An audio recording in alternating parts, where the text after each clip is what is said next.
এককালের সারি সারি অট্টালিকা আজ ধুলোয় মিশে গেছে। হাসি আনন্দে মেতে ওঠা অলিগলিতে আজ হাহাকার আর হতাশা। তবুও আশার আলো একটাই, দীর্ঘ ১৫ মাসের ধ্বংসযজ্ঞের পর গাজায় ঘোষণা করা হয়েছে যুদ্ধবিরতি। মাসের পর মাস ধরে অভুক্ত থাকা মানুষগুলোর পেটে দুবেলা দুমুঠো খাবার জুটছে। যুদ্ধবিরতি ঘোষণার পর চতুর্থ দিনের মতো গাজায় প্রবেশ করছে মানবিক সহায়তা। অভুক্ত অসহায় মানুষেরা দৌড়ে আসছেন ত্রাণ নেয়ার জন্য।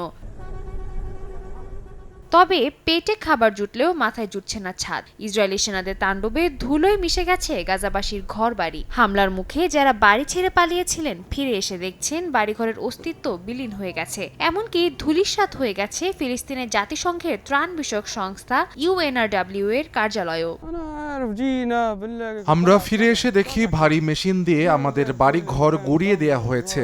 জাতিসংঘের কার্যালয়েও হামলা চালিয়েছে। এরা আমাদের মুখে খাবার তুলে দিত, ফিলিস্তিনিদের সাহায্য করত। আমরা ময়দা ও অন্যান্য খাবার পেতাম তাদের কাছে। আর এখন এখানে কিছুই নেই। এদিকে গাজায় যুদ্ধবিরতি ঘোষণার ২ দিন পরেই পশ্চিম তীরে হামলা চালিয়েছে নেতানিয়াহু বাহিনী, যা এখনও অব্যাহত আছে। এতে ঘটছে হতাহতের ঘটনা। জেনিনবাসীরা এই হামলার মুখে তাদের বাড়ি ছাড়তে বাধ্য হচ্ছেন। ইসরায়েলের দাবি এই হামলা তাদের সন্ত্রাস বিরোধী কার্যক্রমের অংশ।